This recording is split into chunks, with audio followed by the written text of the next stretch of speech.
lose my youth. Never lose my youth.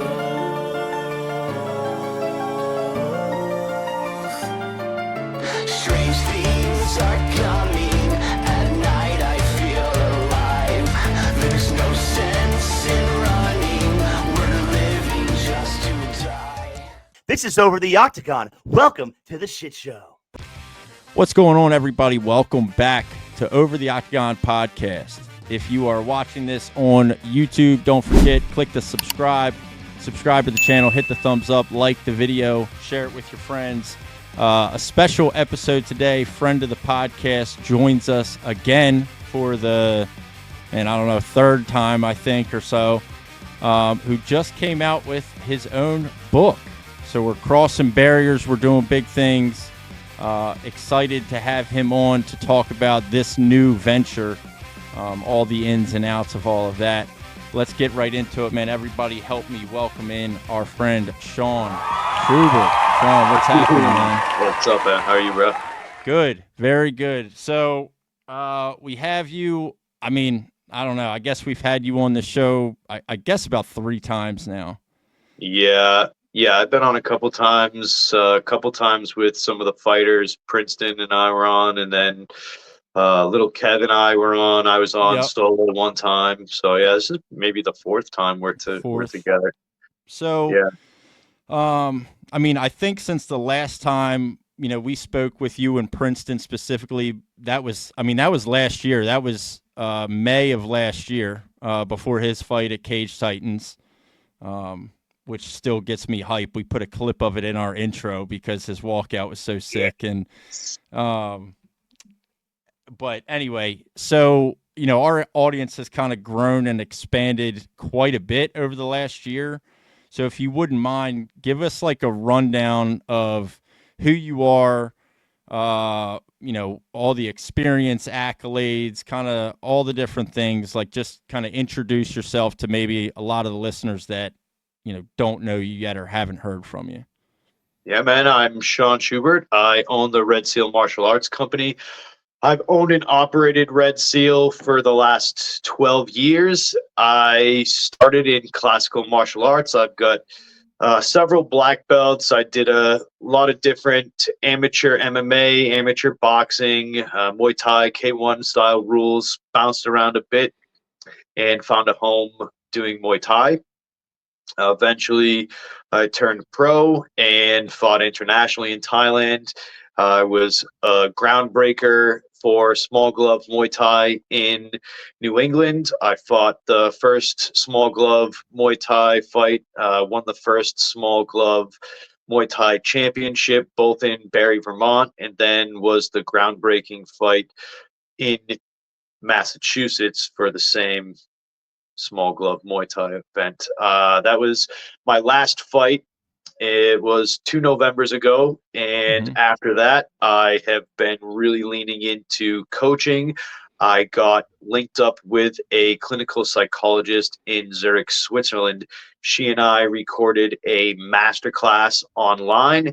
I simultaneously took the principles from pre-fight mentality, from professional fighting, and from being an entrepreneur, the same time going through those kind of bumps and trials, tribulations of owning a business, fighting at the same time, and culminated it all into the book right over this way. It's called Fighting Fear from the Ring to the Stage, and the book draws parallels between getting ready to perform as a fighter or getting ready to perform as a leader, business owner, CEO, public speaker, any of those very high level, high performing, elite, daunting tasks that typically people get all worked up about and freak themselves out for. Sure. So, and obviously we've met you quite a few times now, met you down here in Delaware a few times.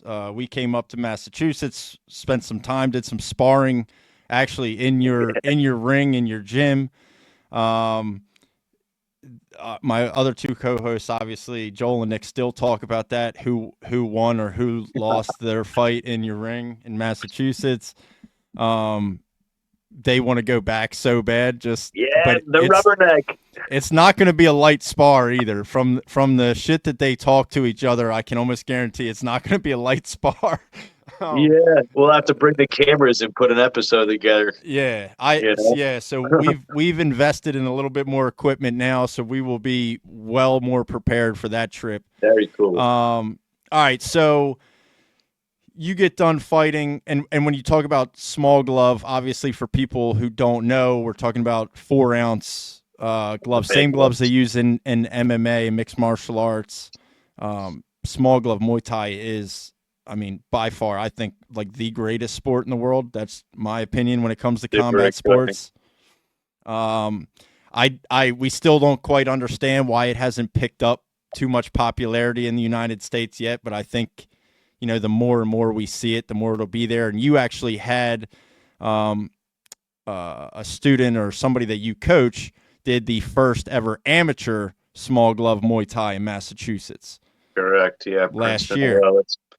Princeton mentioned in the intro. Yeah, Princeton was my first guy to cross the barrier. He was the first cat to fight amateur Muay Thai small glove, amateur Muay Thai sanctioned, no shin pads. Yep. Yeah, so he did a lot of cool stuff for the state too. And since that fight, actually, Massachusetts has revised all of their sanctioning for Muay Thai. Big glove and small glove Muay Thai both have levels to it where you can do it with no shins. Elbows for pros, knees to the head, all that kind of stuff is getting integrated in it. So it's picking up some recognition and some speed around here for sure. That's awesome. So still very active in the coaching. You're in the gym every day. For people who don't know, you can follow Shaun on Instagram. I'll include kind of all your stuff down in the description too, so people can find your social medias and a link to the book where they can buy the book. And you're in the gym every day, active with students, but running the business, you've kind of stepped out of the side of you as a fighter and now more so focused on you as a coach, you as a business owner, and now a published author. I mean, it's a pretty sick accolade. Yeah, it's been pretty cool. It's been a wild ride. It's really shifted the perspective of what I'm able to do, how I'm able to impact the community, how I'm able to bring people into the community and kind of cross those lines between business professionals, CEOs, guys that wear the suits that typically you're eyeballing, that guy probably doesn't know how to fight. That guy probably doesn't work out too much, and then same thing on the other end of the spectrum where you're typically, casting out the judgment at fighters, as, less intellect and more of a barbarian type of, Sure. these guys just like to smash each other and, X, Y, Z. So writing the book was my way to kind of like bring both worlds together and let people know, like, hey, some of these guys that wear suits every day are pretty tough and they're pretty fit. And on the other end of the spectrum too, some of these guys that play smash mouth for a living and punch face every day, like they got a little bit of brain left in them too, So it's been a fun experience. The retirement aspect was really kind of a gut wrenching, heart wrenching type of thing where I did it for my family and I did it because it was the smart move to make. But passion wise, I could have fought till the day I died. Career wise, it's always smarter to go out on top and end with big bangs, let people remember you for those type of things rather than remember you for being on top and then, hitting the slippery slope and getting back down to the bottom of the mountain type of thing. Right. So I think it was just a smart career move. Although, I feel in shape still. I've kept myself right around fight weight, fight shape. I still train with the guys every day, like you said. Mm-hmm. I'm super active with my fighters, but I've also been taking time where I would normally be exercising or doing physical recovery, and been reading, been coached by entrepreneur coaches instead of fitness coaches or Muay Thai coaches, striking coaches. Now I'm with marketing coaches and advertisement coaches and people that have published books and other things like that. So Do you find that now, like, that passion has kind of carried over onto this next venture? Like, this passion that you have for fighting, and I know this works with a lot of people, and it's like, is manifested in my life in multiple different ways, but you kind of find that next adventure, and it's yeah, new, for it's sure. exciting. There's all this stuff that you don't know and information to learn and, things to get better at. Like, does that kind of scratch that same itch for you as Yeah, fighting once did? absolutely. The spirit, the mindset, fighter, entrepreneur, that's one of the main reasons why I wrote the book, is because even people that never cross the threshold or go through the ropes or enter the cage, whatever it is, Mm-hmm. they have such determination. They have that fighting spirit. They have the ability to stay disciplined when motivation's running out and get up at 5 in the morning and still go to their gym and lift weights, run on the treadmill, read a book, send out emails, have a morning routine, get the day started before the day gets started type of thing, and then Yeah. carry that high level of energy, that high level of production through the whole day. Since writing the book and moving on to more coaching areas, I've started doing more speaking engagements, more workshops along the lines of getting in touch with your future self, goal setting from the future, how to take that fighting spirit and draw again more parallels between people that want more out of their lives, or people that are in leadership roles and want to feel more comfortable, or that want to take it to the next level. The idea of going 10x and constantly improving yourself is something that I've been teaching from the works of Dr. Ben Hardy and Dan Sullivan. It's been uh, championed through guys like Dan Martell, another one of my entrepreneur business coaches. And this mindset of being the workhorse is good, but when you have the ability to be that workhorse, but then know how to dial it in and put it in a certain direction, then your ability to be more efficient comes more clear. So anybody that's willing to get up at 5 in the morning and grind and go to sleep and get 8 hours and make sure they're well rested, well hydrated, they're taking in the right kind of nourishment physically, mentally. Um, these type of people just need to be pointed in the right direction, whether it's through sports, through their business, through getting promotions in a regular everyday job. And the principle of going 10x is more than just constantly looking to elevate.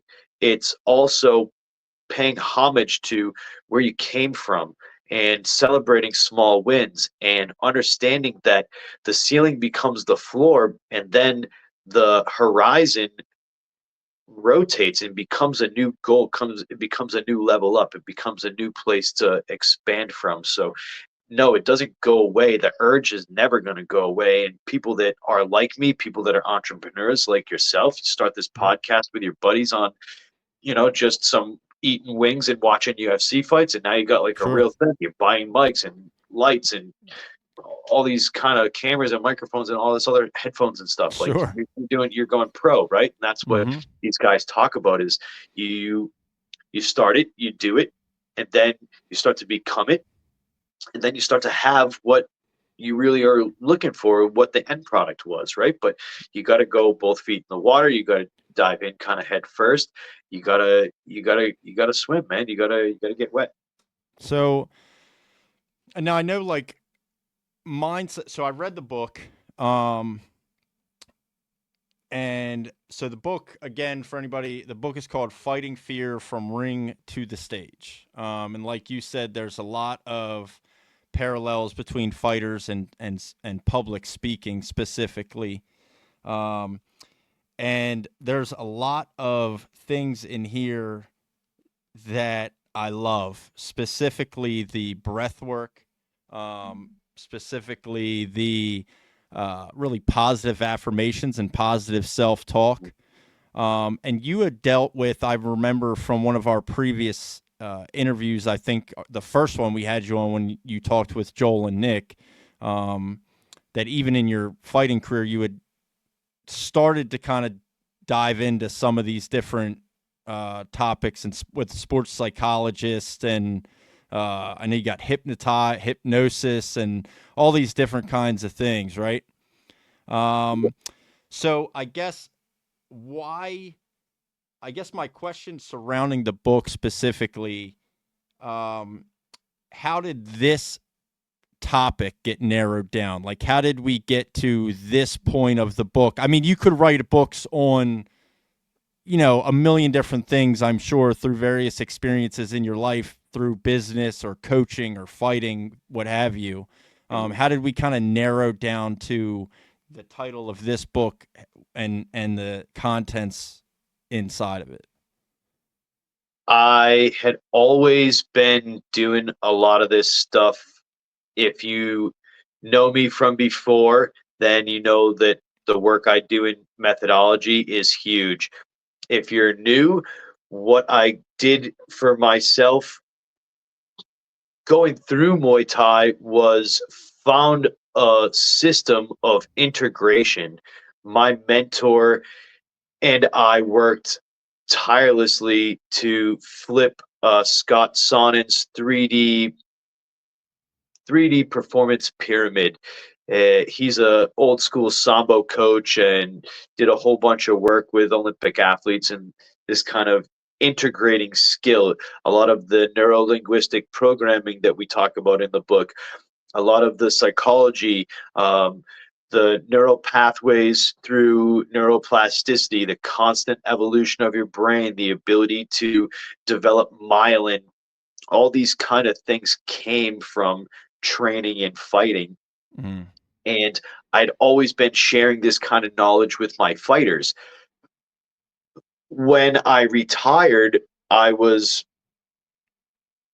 a little bit lost. I was spending a lot of time in the gym, extra bouncing around. I had some staff, but I was picking up a lot of the classes myself and just trying to stay busy working in the business instead of, again, having the ability and foresight to work on the business. So from inside, I was looking for more things to do in the business, which again, the perspective switch didn't happen until later.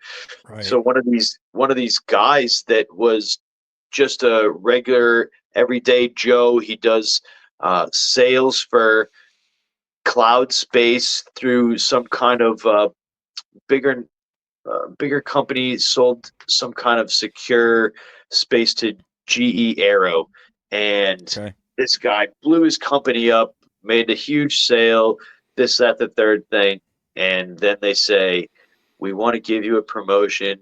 You're killing it." And this guy says, "Wow, great. I want to take this promotion." They say, "Good. We want you to give a speech in Las Vegas in front of 9,000 people This is from the the one of company." the examples you used in the book. Yeah. He's the reason I pulled the trigger and did this. He was the spark that gave me the idea that said, well, yeah, these are really almost exactly the same thing. And Mm-hmm. actually, when I started doing my first public speaking announcements through even Muay Thai seminars where you got to get up in front of 40, 50 people Sure. and teach a lesson, you get the same nerves. You get the Right. same, right? Your Yeah. your body doesn't know the difference between fight or flight for survival, fight or flight to go in the ring and compete, fight or flight to be a high level, high performing athlete in another sport, or to go up and give a speech, to lead a group. All these things drum up the same type of thing in that spot in your brain. Yeah, I mean, And survival, like really survival in our minds or in a mindset kind of means a bunch of different things, right? Like we correct. look at survival as like just whether I'm breathing or not. But like that's not like I want to survive, and save face. What other people think of me. Um, like that's where that kind of fear comes in too, right? Like That's I exactly don't it. want to get embarrassed. Um, that is survival, in a way. So it has multiple Correct. kind of different meanings in that situation. Yeah, because your brain has no ability to correlate the difference between something that you're thinking about intently and then something that really happened.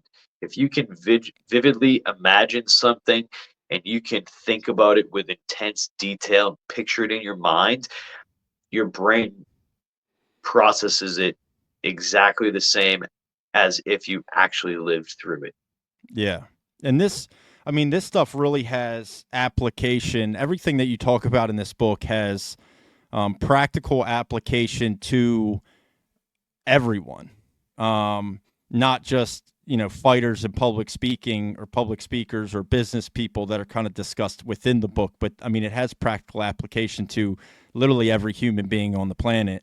Um, in my life, earlier on, I am a person who's in long term recovery from drugs and alcohol, and something that made a serious impact on that and had long term, positive benefits for me was the breath work, was the positive affirmations, was a lot of this mindset stuff. And fear really is this projecting of things in the future with the unknown. And the one thing that I really like that you kind of touch on in the book, as it kind of pertains to fighting, I guess you discuss it, but even public speaking, is the preparation, right? Preparation really kind of has a tendency to eliminate some of that fear. Yes, Um, preparation breeds confidence. That's what right. we tell the guys in the gym, right? Work Yeah. hard in the gym, sweat, bleed, cry, get fucked and banged up and all this kind of stuff. Make that happen in the gym, dude. It's way worse when you go out and get knocked out, banged up, cry, fucked up, whatever in front of people on camera, like Yeah. that's way worse. Yeah. Do it in the privacy of your own gym. Yeah. With your teammates, with people who care Yes, about support you. Yeah. systems and all that kind of stuff for sure. Yeah. So that, I guess you talk about the fear, you talk about the preparation. I want to talk to you a little bit about the breath work. Um, and it's a little bit so like I learned from this guy who is friends with Brandon Novak, who was on Jackass, who's has a relative decent amount of fame within the recovery world now. And I was introduced to this man, Brandon Handley, who is a breathwork coach. And, I learned there, like, it has like actual physiological benefits to your body. Yes. And like, I didn't know any of this. I've heard about, meditation for years and, all this kind of stuff. And I just kind of like, I don't know that I ever looked too deeply into it or took it really seriously, or, I kind of just was thinking, oh, it's just kind of a mindset thing. But there's actual like physiological benefits to doing this breath work. What have you kind of found and learned like through practice, I guess, on how that specifically benefits people, and like what are the results of that? Like, what does that actually help people with? Because I think it's something that everybody should dive into, honestly, at this point in my life. Like, I think everybody should dive in and do this all the time. Yeah, I mean, a lot of it comes down to mindfulness at the end of the day, where you're saying, yeah, there, it just seems like meditation and just kind of like, mental stuff. it is. Sure. The Buddhist monks believe that it takes 7 seconds for a new thought to enter your mind. And when they meditate and they breathe and chant, they're actually inhaling for a count.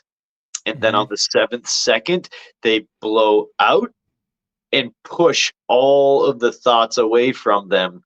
And they constantly are on this cycle of breathing where they're counting in for seconds and then breathing out for seconds, and the body and brain are on this kind of cycle where you're concentrating on your breathing. The Zen philosophy is to focus on the present moment. If you're sitting, sit. If you're standing, stand. If you're walking, walk. If you're breathing, breathe.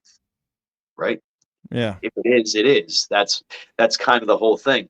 And we as people take for granted so much of what we do naturally that just even putting a little bit of focus and mindful concentration on it will do worlds of difference for you, because you can only concentrate on one thing at a time.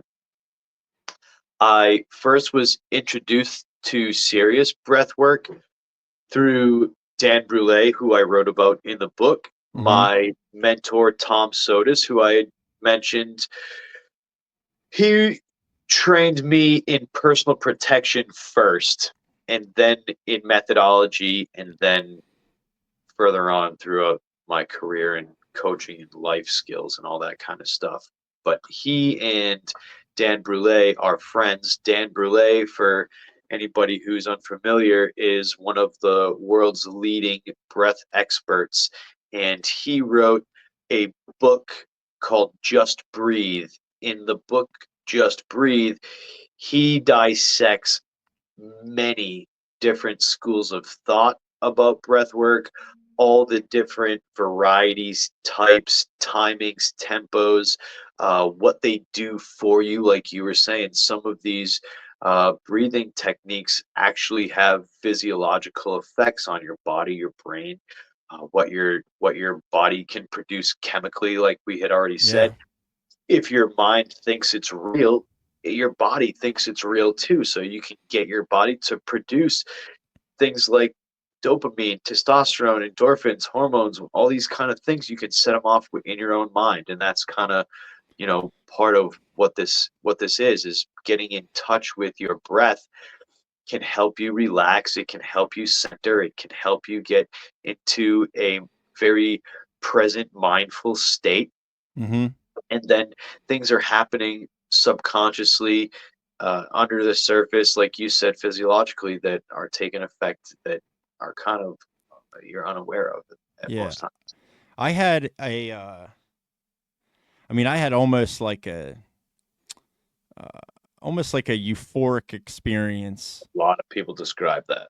Um, the first time I ever tried any serious breath work with a breath work coach, Yeah. um, to where like I immediately kind of changed my tune to what I was kind of talking about earlier. To, oh wow, like what is this, right? Yep. And it was very early on in my recovery journey, from drugs and alcohol, and there's just a lot of different issues and things that come along with that process. And I mean, it was amazing. And then I just started kind of diving more and more into it, and everything that you just, all the list of things and benefits that you kind of just described and went through are like, I had this realization where I was like, oh, you obtain all that, and they're like, yeah, yeah, yeah. I'm like, from breathing. You Yeah. know what I mean? Like, it sounds crazy. It, when you think about it like that, Yeah. like, just breathe, like just breathing. Yeah. And the guy's like, yes. And I'm like, no way, right? Like, what did you just give me? What kind of shit, what kind of med did you just stick me on? Whatever. Like, no, dude, just breathing. And then we went into even like kind of breaking down what that feeling was. And I'm curious if you've ever heard of this or done anything kind of like this, to where, eyes closed on like extended exhale in the breath work or whatever, you kind of get this feeling. I started to see like a red color in my eyes, or whatever, with my eyes closed, and I started to like see things a certain way. And he kind of went into what that means, and like just all this different stuff, and it's really incredible. So anybody that hasn't kind of dived into that or dove into that world, man, I encourage you, please. It is beneficial. And so that's kind of what I want to ask you. How do you think some of the topics that you discuss in the book can benefit the average Joe, the everyday 9 to 5er, the guy, that has normal life stresses that may not even know they need this? Yeah, I mentioned this on another podcast, and your take on it from recovery is very similar to my take, because I grew up in a broken home, a lot of ups and downs, save the long story, but Yeah, at about 15, I end up in a psych ward where they got me in group therapy. They got me in one-to-one therapy. They got me looking at the ink. What do you see here? That kind of sure. thing. Yeah, And again, in the moment, you're like kind of, rebellious and like, this stuff's kind of a crack of shit. But then over time, you start figuring like this stuff should be on everybody's plate. yeah, Everybody should be doing this group therapy stuff. Everybody should be taking these practices and doing them in your real life. And so, to answer your question about the book and how people can relate, although I wrote it for fighters and public speakers, I make lots of references to high performers. I make lots of references to leaders and other kinds of athletes. I even reference Michael Jordan in one of the latter yep. chapters of the book. Hmm. And so there's so many ties to everyday life. And that's why I included at the end of every chapter a part 2 where it breaks down the steps and the how to's, and it kind of removes the identification of, are you a fighter? Are you a businessman, woman? Are you a teenager, an adult, or where are you in your life? All that stuff's kind of out the window, and it's just a very cut and dry, black and white. This is what you do. Sit down, clear your head, close your eyes, comfortable state, bop, bop, bop, bop, bop. Here's the steps.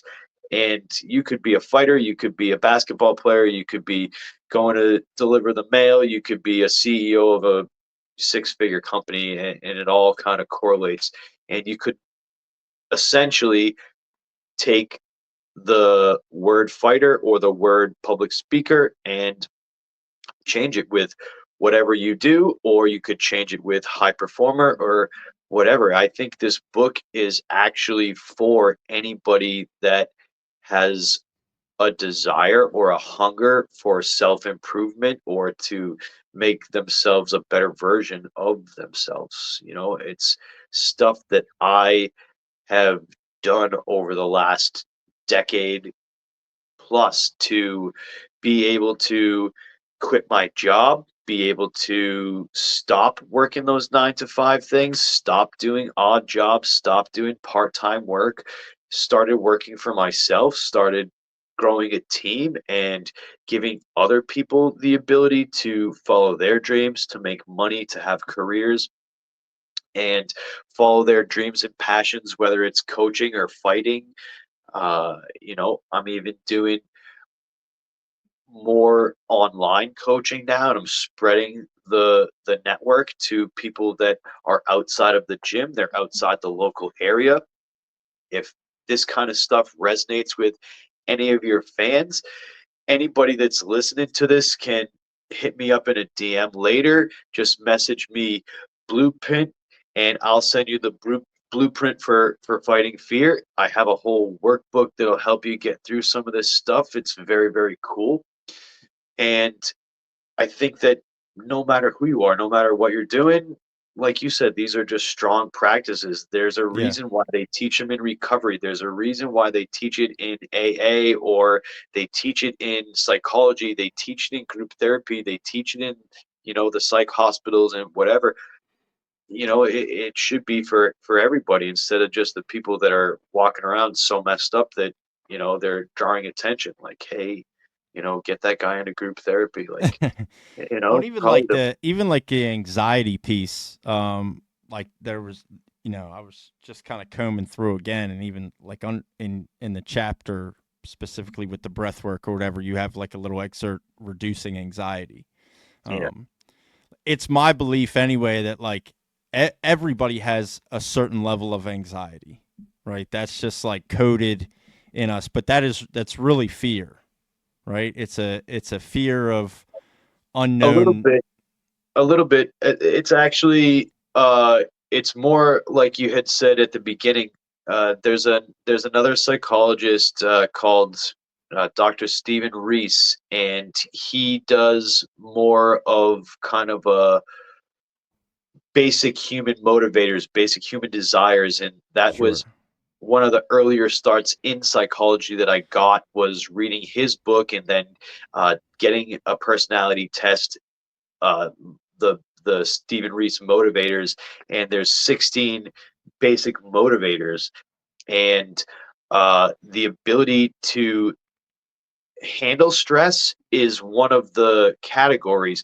And to your point, it affects people differently, but something that maybe you're unfamiliar with is that there is a kind of a scale where in the middle is where you're almost neutral to the idea of stress, where if the stress compounds and it's big enough, then you'll be affected by it. There's also people on the lower end of the scale where the littlest amount of stress fucks them up.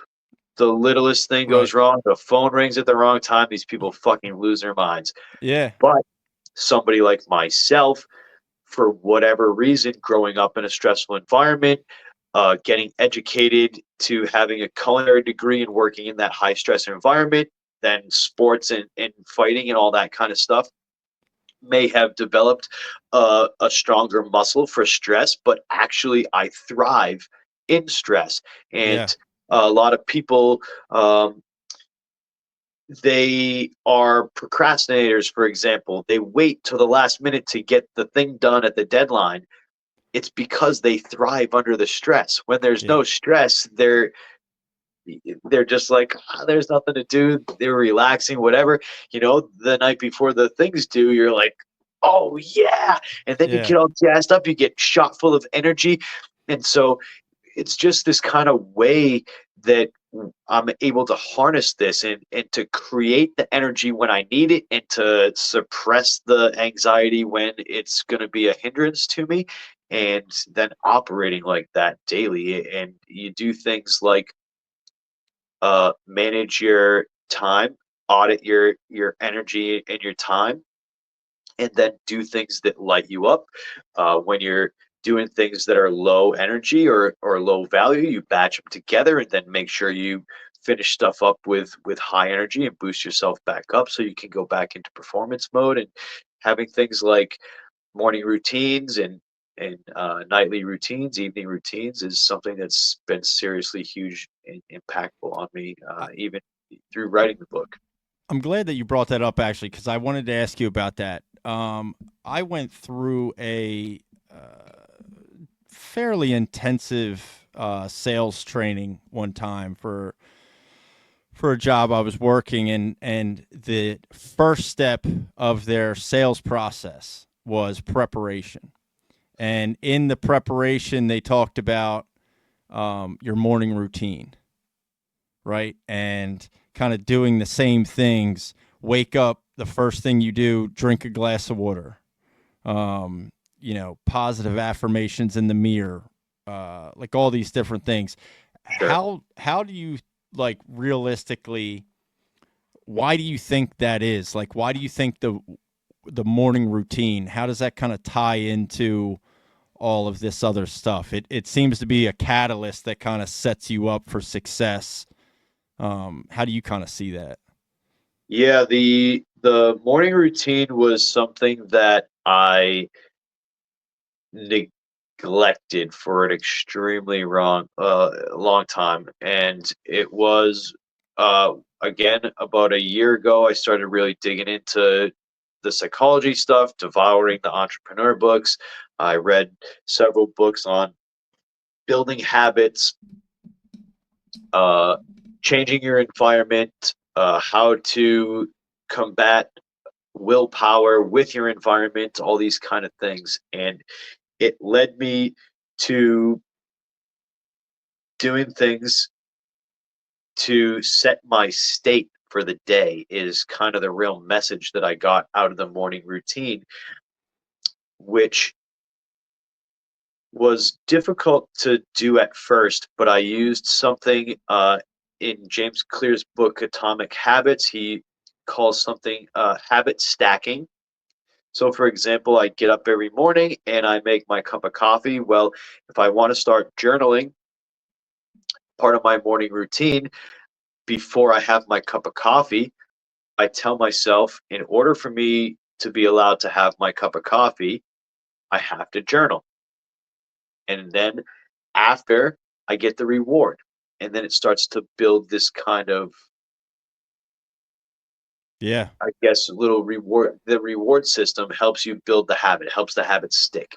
Yeah. And then you're doing things like journaling, enjoying your coffee, and in the journaling, you're setting affirmations for your day, kind of foreshadowing what you're expecting, and then also kind of celebrating the small wins of what you did yesterday.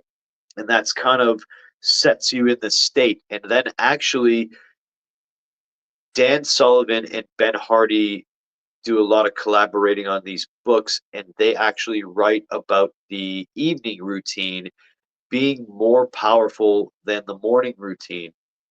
And so I started doing that as well, where I do a whole wind down session where the last hour before you go to bed is actually the most impactful to you during sleep. And then you can wake up already like in gear. And then you have your morning routine and it just kind of fucking picks up from there.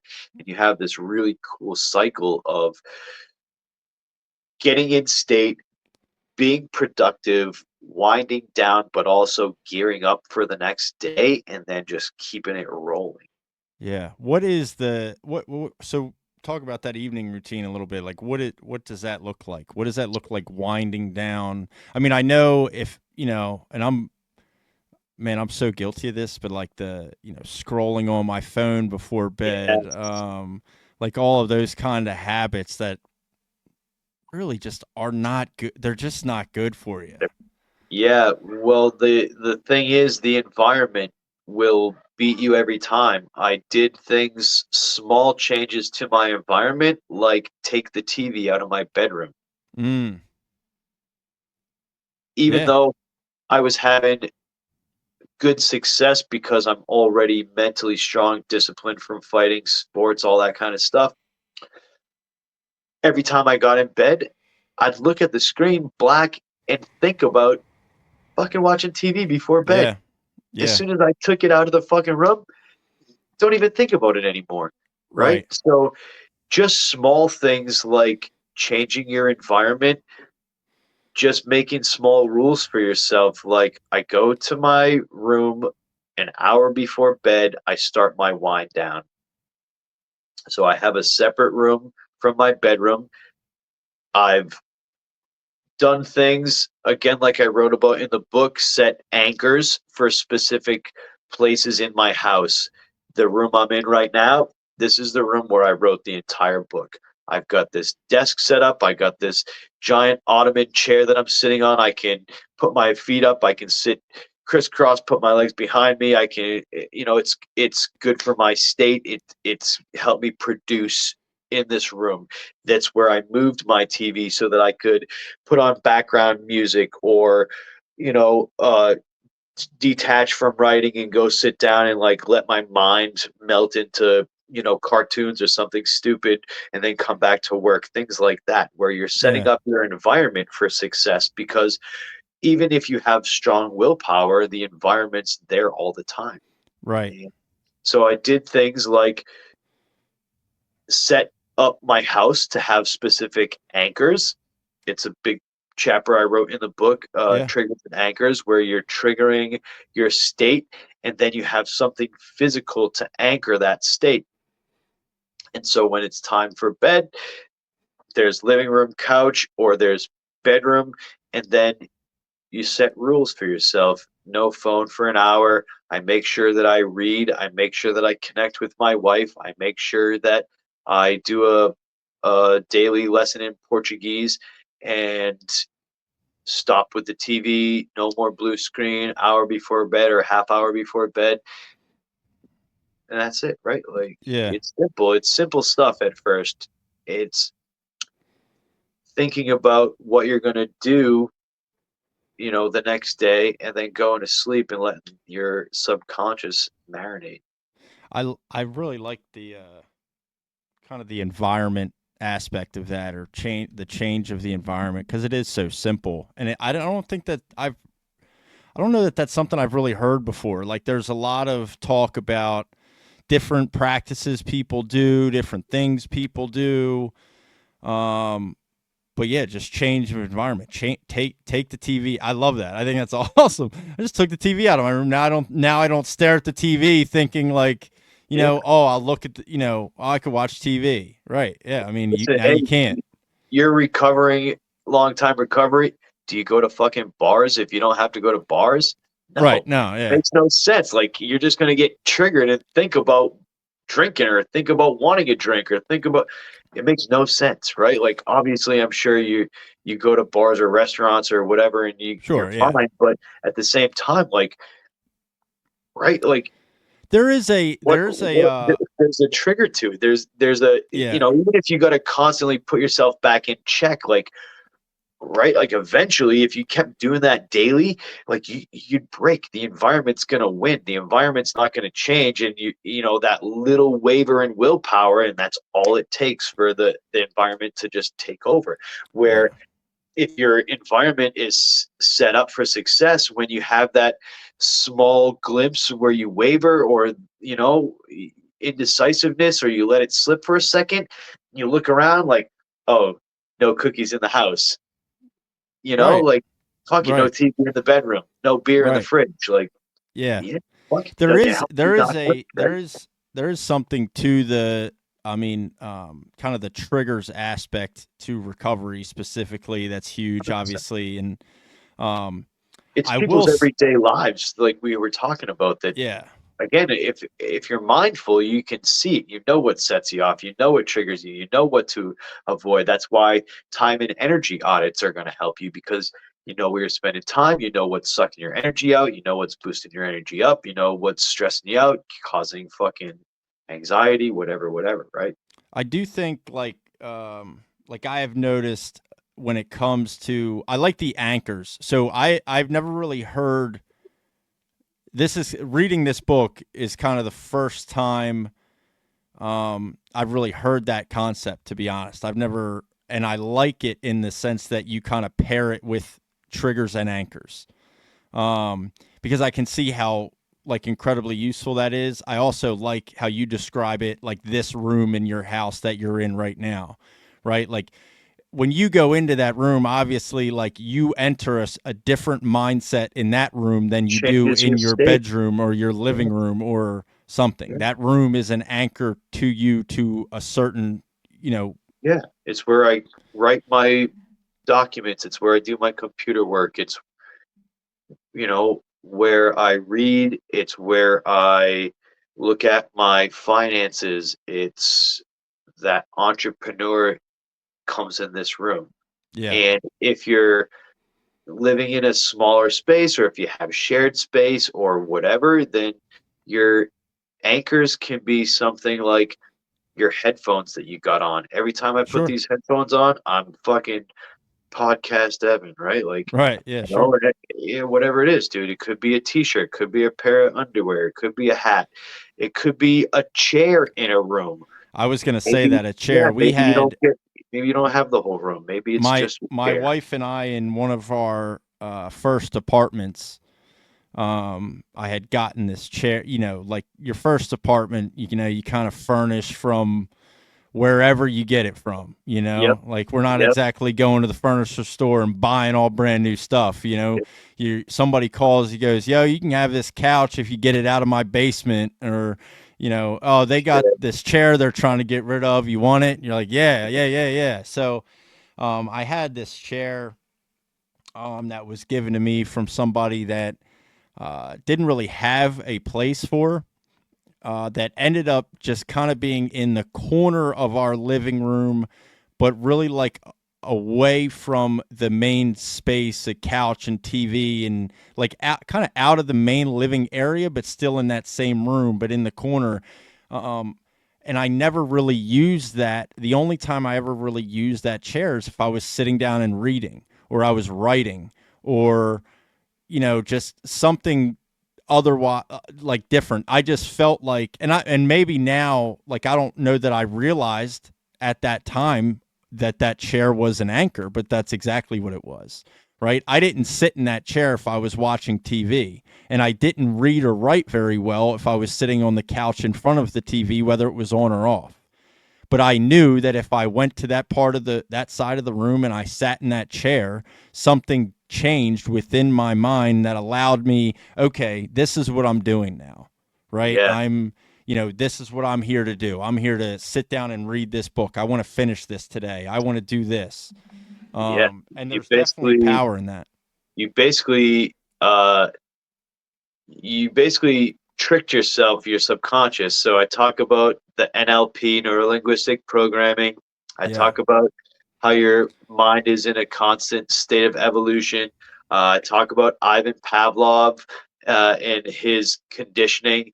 And basically, what you did was you conditioned yourself, which got into your subconscious that said, every time I sit here, I go to this state and I read and write and I'm productive and efficient, and I get things done. And if I want to be um, clear of distractions, this chair's the place for it. Yeah. And again, without even a conscious thought of doing it, you did it to yourself subconsciously, and that's actually part of NLP, neuro linguistic programming. And I actually stole a lot of what I had learned originally from street performers and magicians. That's where I learned about NLP at first. Anybody that does the kind of mind reading or the guesses what you're gonna write in, puts your answer in the envelope and all that kind of stuff. What Sure. they're doing is subliminally messaging you and getting these things into your subconscious. And some of these things happen, for a long extended period of time where they're setting these kind of acts or performances or occurrences. They're putting them in motion long before you're even conscious that you're the mark. And then all this stuff is in the subconscious. They bring it out of you, and then they trigger you. And once they trigger you, then they start anchoring you, whether it's with maybe a touch on your shoulder, or kind of like a handshake or a high five, rub your back, oh, a pat on the back, nice job, you did a great job. And then they're setting anchors. So the principles of triggers and anchors actually, I learned from watching street performers. And then when I was doing more research on integrating skill doing the Muay Thai stuff, it resurfaced and came back to light. And then again and again, when I was writing the book, it was so meaningful for me to put a whole chapter in there about it. Yeah. Yeah, and it's great. I mean, it really is great. Like I said, I don't know that I ever truthfully thought about it in that light, until I kind of was reading through your book, and I was reading that, and that's where that chair kind of came into my mind as I'm reading that. I'm like that's what that was. Yeah, Like that's what that was. I didn't even know that that's what that was, or whatever, but it makes so much sense to me now. I love that. I love that part of it. Like I said, the breath work. There's just so much good stuff that you talked about. I enjoyed, kind of reading through this a ton. And it, like I said, it's extremely beneficial to really anybody. I mean, I have a ton of friends of mine, not in the fighting world or not even in the business world, or, I mean, it's just a lot of these things are so beneficial to you in everyday relationships. I mean, like, there's certain things that I've done in this kind of realm that have made me a better father, that have made me a better husband, that have, Right. I mean, it affects everything, or can affect and benefit everything. So it's very cool. So I do kind of want to talk to you about the process of writing this book. First off, right? How did we end up, or how did we start this? Like, where did this come from to where you go, was it a thought like, I'm going to write a book? Or was it just kind of like writing, and you're like, I think I have something here? It was a little bit of both. I'd say I always was going to do something. I knew that after fighting, it had to be something. It had to be online course. It had to be write a book. It had to be whatever, And even as a kid, before the fighting, I knew it was going to be something. I was going to be a rock star, or I was going to be somebody different. I just had this fucking gut feeling. I didn't know what it was going to be, but I just knew I didn't want to be the same as everybody else doing regular stuff. And when I retired, Steve Wozniak, who I mentioned in the book, we were Mm-hmm. talking about him earlier in the pod, and he gave me a little encouragement. He put his trust into me, and he asked me to coach him through this public speaking thing. He says, I know that you're a fighter and you never coached public speaking before, XYZ, but I'm nervous and I don't know who else could help me. You're the closest thing to what I know. We know each other personally.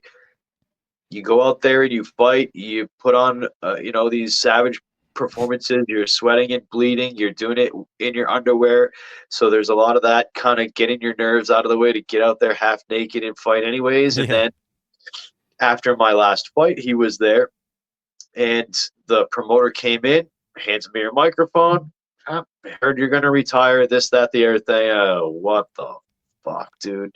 So now I'm giving a speech after I just fought for 15 minutes and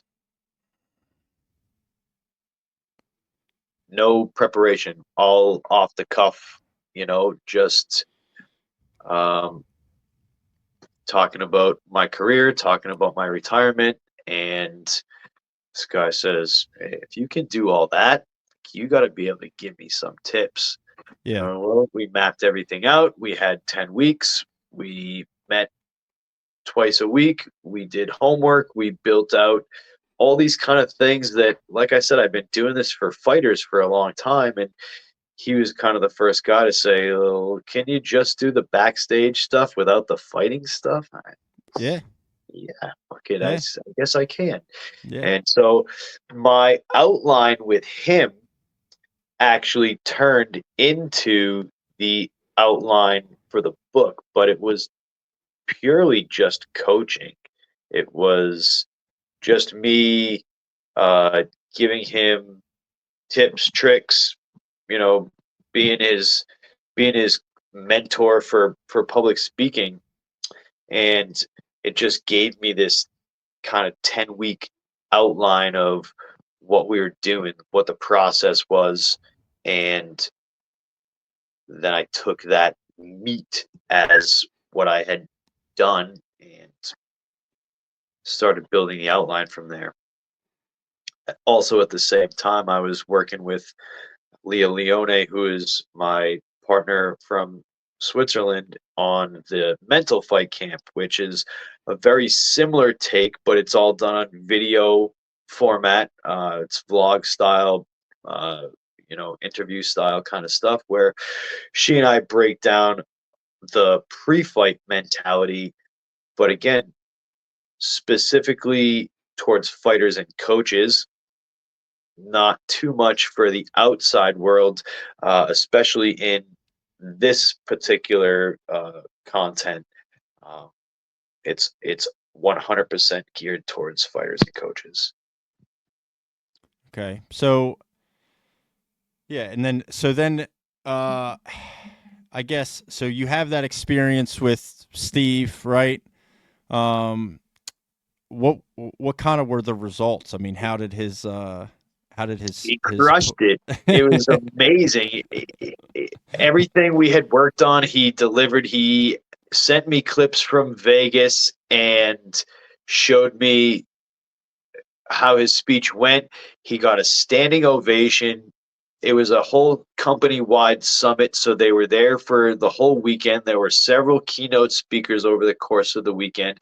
He got accolades and was revered for his speech for the whole weekend, and came back obviously happier than could be, and it worked. It was kind of, to right. me and him, we were like, a wing and a Right. prayer type of thing. Like, he took a chance on me, I took a chance on him. Yeah. So I was It gonna just I kind was of, that's kind of what I was gonna ask. So like yeah, I mean, as much confidence, like he crushes that, right? He crushes this talk that he gives professionally. I'm sure that just he exudes confidence from that experience now. yeah, Um, that alone is preparation, right? I've been here before. Now, when he goes to do it again, it's kind of you draw back on that experience. I've been here before. I know what to do. I've done this. He can go and do it again. So, like, you from like the coaching side, what was kind of your reaction, or how did that benefit you? I guess when he comes back and shows you all these clips, shows you all these things, it seems like a big success. yeah, it showed Um, me up, man. It was really cool because it was on the same level as preparing somebody for a fight. They go out there and they win, or right. have something to celebrate. Like, that's fucking awesome. Like, Yeah, it is. Yeah. that you have a hand in impacting somebody else's success like that. Like, it's Yeah. fucking so cool. Right. It's sometimes can be even more powerful than your own Your success, own. right? Where you're That's like, damn, I fucking helped that guy do that shit. Like, I was fuck going to yeah. ask you before. I don't know if I've ever asked you this question over the year or whatever, but um, obviously Princeton Morales, Princeton's fight last year in May. Never fought before. Not even really a fighter, just kind of dipping his toes Yep. into it just because he wanted to, right? Trains, coaches, goes out and gets a stoppage. First amateur, I mean, big moment. First ever amateur small glove Muay Thai, no shin pads in the state of Massachusetts. Against a Um, very well respected kid. The kid that he yes, fought was supposed to yes, go someplace. yes. Yeah.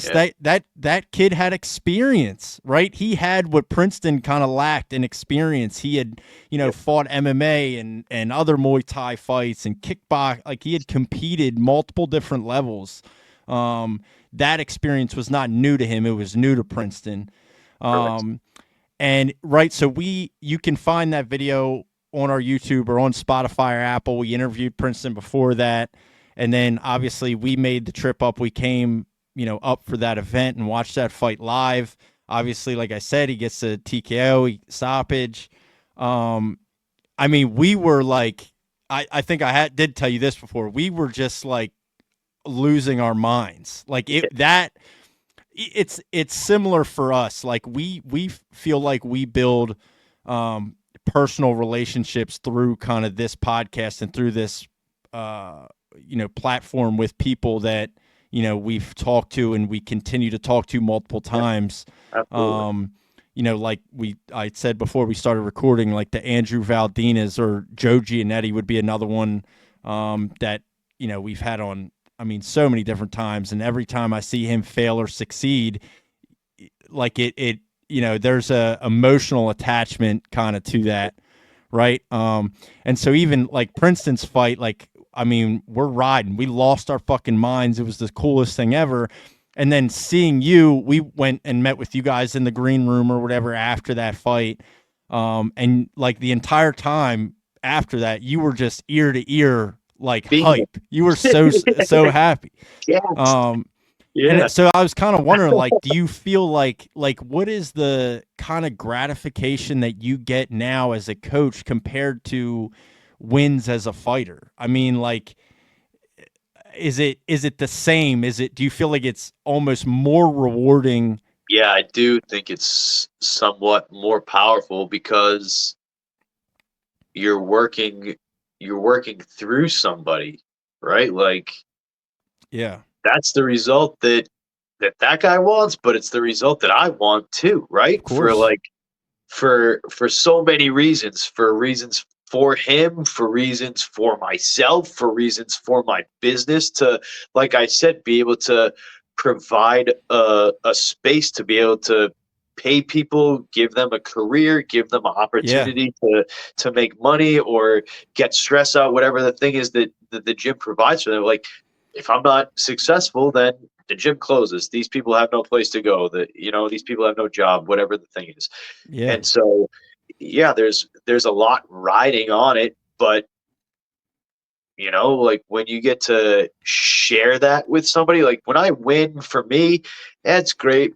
But at the end of the day, nobody cares. Like, yeah, they sure, do because they're fans and whatever. But like, right, I go home at night, people aren't fucking still talking about how great I feel. Like, I feel yeah, great, yeah, like they're off doing their own thing now, right, yeah, And when you help somebody like Princeton win that fight and do those type of things, he's celebrating that for his whole life now. That's the biggest fucking accomplishment he's made in his adult life, like thus far, right? Like, right, he went to fucking high school, played ball. He went to Alabama, played ball there. He, got cut short. Like, where do you go after high school and college?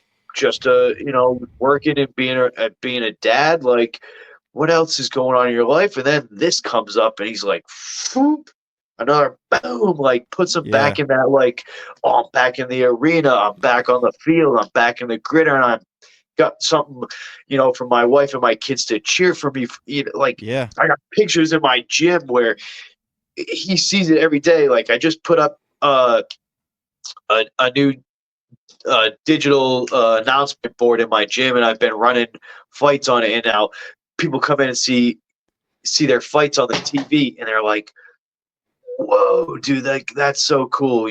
Like, yeah, living in that moment forever, and yeah, I get to be a part of it yeah, forever, right? yeah, So, like, the excitement never dies. Like, yeah, yeah. And especially, I guess, with that, like directly related to your business, like you are in some ways, when it pertains to guys that you have fighting and competing, like in a results business, right? Like if you want to grow a martial arts gym or a business in that way, if everybody that you coach, if there's no success in that, right, it's going to be harder to grow a business to where if you have a guy that you're coaching and comes out and then gets that big win over an experienced opponent, people are going, oh, okay, all right, what are they doing over there, right? Yep. What are they doing? What are they doing at Red Seal that seems to be working? That and it just draws that much more attention and focus onto it as a business side.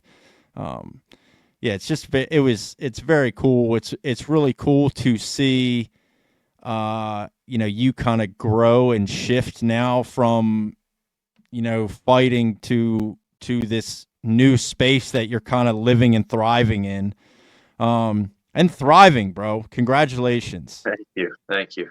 I don't think I've said that, and I owe you a congratulations because Appreciate it. this is a big deal. You know, like this is a big deal. Having something in print. I mean, this lives forever now. It's the same thing. It's the same as having that fight on film play over and over again. This goes nowhere. This lives forever. You know, this is a permanent mark on the world in a way. And what I said before goes along with this book too, where the book is an accomplishment and it makes me feel good. I'm proud of the work. But when I get messages from people telling me, I wish I wrote this book sooner. This book's Yeah. really changed my life. I just posted a testimonial. Oh, this woman's, she's over the age of 65. She won't tell me her real age, but she's up there. And Mm-hmm. for her to have all this life experience and wisdom and say, I'm using things in this book. I wish you wrote this, years ago. It's helping me so much. That's the same as Princeton, Yeah. that makes me feel good because it's so impactful in their lives. It's changed what they're doing forever. Yeah. And that's what really makes me feel good. And I think like you know, there is another correlation here, kind of with my own personal experience as it pertains to recovery. Um, there's this idea in recovery that you can't keep it unless you give it away.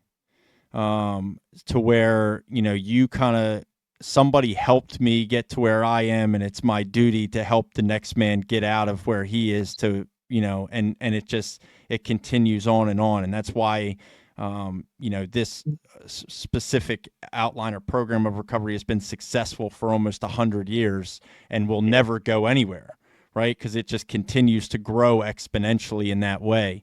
And there's something about, you know, yes, personal victories, personal rewards, and things like that. Yeah, there's satisfaction. There's, you know, feels good, right? But then when you're helping kind of someone else, and then, you know, in my space or in that space specifically, like you see somebody get a relationship with their family back, you see them get a job. You know, like there's plenty of people that I know that are, I mean,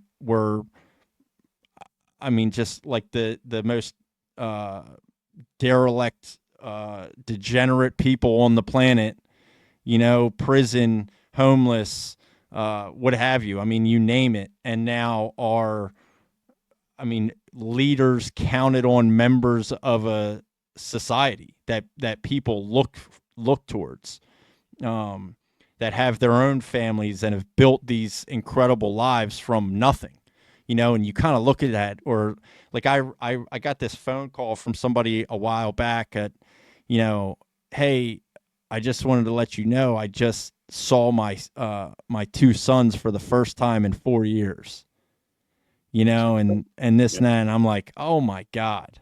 Like there's nothing better than that. Like that feeling of, wow, what a miracle, how incredible that is. I have found in my life to be I get way more satisfaction from that than I have ever gotten from any of my own personal victories, you know? 1,000%. So it's really cool to see, you know, other people kind of experiencing that, and you experiencing that specifically in a different realm, right? Within the coaching realm and business, and now as an author, and you're getting testimonials from people reading and benefiting from this work, right? Yeah. So it's just different. It really is hard to, that feeling is hard to really ever put into words, isn't it? I mean, you know, that's why I say, like, seeing you after Princeton's fight, that amount of joy, it's hard to really like quantify that amount of joy. It's just like, it's such a ridiculous feeling. So it's very cool. And so your book is called Fighting Fear from the Ring to the Stage, by Shaun Shubert.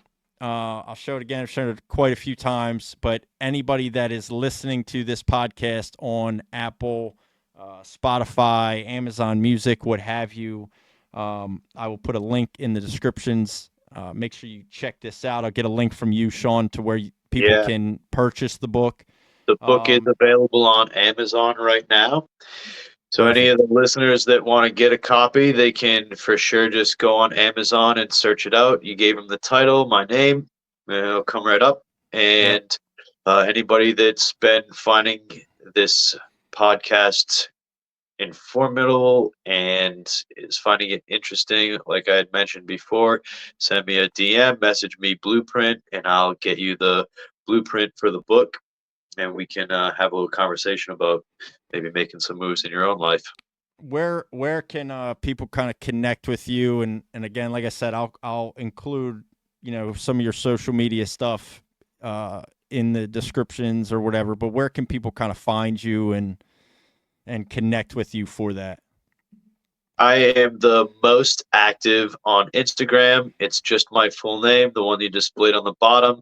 There's a underscore in between my first and last name. I'm also active on Facebook and LinkedIn as well. It has all my contact information there, links to emails, cell phones, all that kind of stuff. So anybody that wants to get a hold of me, easy to find. real easy to find me. I actually, I hope people find me sometimes. Yeah. Yeah. Bernie Mac says, "I wish a motherfucker would." Right? Would, yeah. No doubt. Rest in peace. Yeah, so come find me. It's easy. It's easy. And find that book on Amazon. It's easy too. All right, real quick before I let you go and we kind of wrap this up, what's next? What's the next goal? What's the next adventure?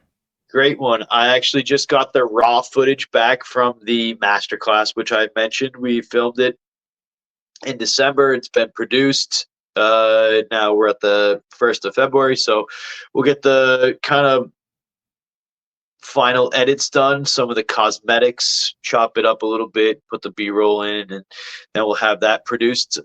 People can buy copies of that. While that's being produced, she and I are running mental resilience retreats in Costa Rica. We got the first one coming up in March, at the end of March this year, 21st through the 31st. We're doing 10 days in sunny Costa Rica. If anybody wants to get out of here, escape the weather, come down and get some resilience for your mind and your body. Get to relax on the beach, some of the rainforests. We've rented out this giant resort where they have all kinds of waterfalls. All the meals are included, real high quality, locally sourced, fresh meals. We're going to be teaching people about those morning and night routines that we were talking about in the podcast. We're going to couple it with some decompressing and releasing the valves through Muay Thai. And again, very comforting, relaxing on the beach type of style, bungalows and that kind of vibe. So it'll be really cool. Any fight news? Any fighters competing soon? Anything on the horizon in that realm? Yeah, tonight I actually am gonna hop off this call and then I'm gonna eat some lunch, spend a little time with the wife, and then she and I are going up to Tiverton, Rhode Island. There's one of my fighters, Kayla Brackett. She's fighting her third amateur fight at a local card tonight. And then Valentine's Day weekend, I'm going to be in Miami. The wife and I, again, are going to go down and celebrate Valentine's Day. And beautiful. The day after Valentine's Day, there's a fight down there, Freedom Fighters. So my fighter, Mike Salazar, is going to be fighting on that card. It'll be his first fight at Freedom, so we're excited about that. And that is the promotion that Lil Kev fought at down here in Wilmington, right? Those guys were great, dude. Yeah, they put on a good show. They do. Yeah, they were great. So they're doing something down in Miami, middle of February. They travel a little bit. They've done shows in Thailand. They they home base down Philly, Delaware area, kind of like that trifecta connector, like New Yeah. York, Jersey, Philly, all that stuff right Yeah. there. So that's where they're from, but they do some traveling. The Miami show just going to be cool for us to get out of here, hit the warm weather. I'll do the show down there, spend some time with my wife. I'll hit up the goat shed and get some training in. Yeah. Watch Mikey fight, get a Yeah. little coaching, wrap some hands, do some coaching, Yep. and fly home. Fly home I Monday. love it, man. Yeah, Well, listen, dude, it's always a pleasure to have you on and get the chance to chop it up. And this might be this has been my favorite kind of interaction I think we've had with you guys on. I mean, a lot of stuff kind of outside of fighting, which is always cool to look at things in a different light from people, not just in the cage or the ring, with the gloves on or in the corner with the spit bucket, like what else is kind of making the wheels turn and kind of getting people to where they are.